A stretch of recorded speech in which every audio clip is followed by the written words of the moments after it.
few months ago, I have done my first muscle up. And a few days ago, I have done my first muscle up on camera. Which obviously means, since I can show it to y'all, that now I'm qualified to talk about strength on YouTube. Today, I'm going to tell you why I chose the Calisthenics Park over the gym, and also how I believe you can gain a lot of strength in a short period of time using the Calisthenics Park. So, calisthenics over the gym. Why did I choose calisthenics? A lot of times gyms are full and I don't like wasting time waiting on another person to finish their workout. They have a lot of distractions. The music is blasting, then people are everywhere. Many people talk to each other. I hear a lot of stories that I don't need to hear. And also gym exercises feel a lot more complicated. Maybe this is just my view. Tell me if I'm wrong in the comments. But there's always this stuff of, yeah, you got to do it exactly 90 degrees, or your back is not straight enough. You might break your leg if you stretch it fully. And if you are doing bench press, your PR, you need a spotter, since if you don't have one, you might die. And I don't want all that theory and all that risk. I just want to do some sports and improve my strength. And I believe the Calisthenics Park is pretty much made for it, since it's just straightforward. You have a pull-up bar. You need to get your chin above the bar. Nothing extra. With time you can improve that, but right now go to the Calisthenics Park and just get your chin above the bar, or as far as you can go. It's like when you buy furniture from IKEA, there's this manual you got to follow. But obviously I just want to build my bed. So I think this part goes here, this part goes here. I don't want any manual, I don't want to read anything. Sometimes it's smart to read the manual, but here you can choose Calisthenics Park or gyms. And I know a lot of people that decide to go to the gyms rather than Calisthenics Park, and I respect that. Now this is how I train in the Calisthenics Park. When I'm there, first of all, most important thing I have on the list is that before I do any exercise in that Calisthenics Park, I'm going to tell myself, you are not leaving this Calisthenics Park until you do this, this and that.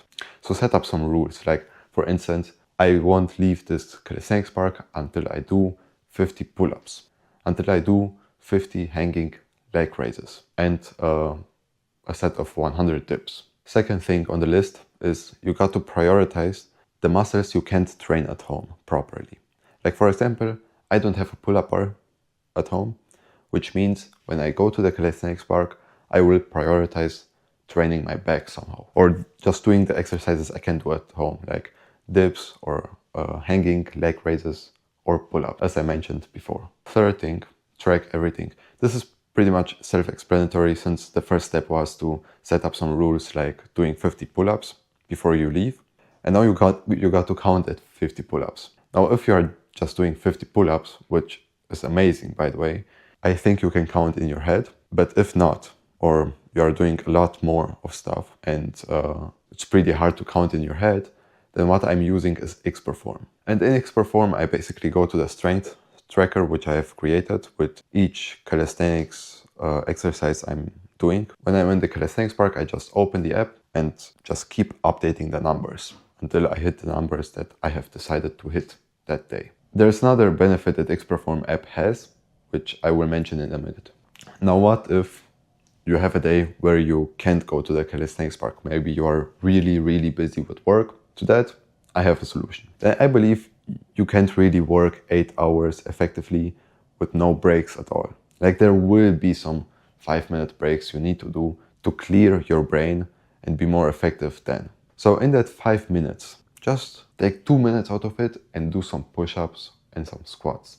Now, back in the old days where I was addicted to video games, I had this one challenge that I would do with my cousin when playing online, which was whenever we lose a game, we are doing 20 push-ups. And this was a lot of fun. So if you are young listening to this video and you are still playing these video games which are not beneficial for you, I wouldn't recommend you, but you still do them, then at least make it a little bit more productive by whenever you're losing, you're doing 20 push-ups. And for me, this was so fun that after some time, even if I was winning the game, now I wanted to do some push-ups. But now that I'm not playing games anymore, I have a different way to make it fun for me, which is that I'm using Xperform. Now, whenever I get out of bed or I realize I haven't really done much of a workout today, and I'm also not going to the calisthenics park, I'm going to tell myself, okay, today you gotta do 200 XP on the strength tracker in X-Perform.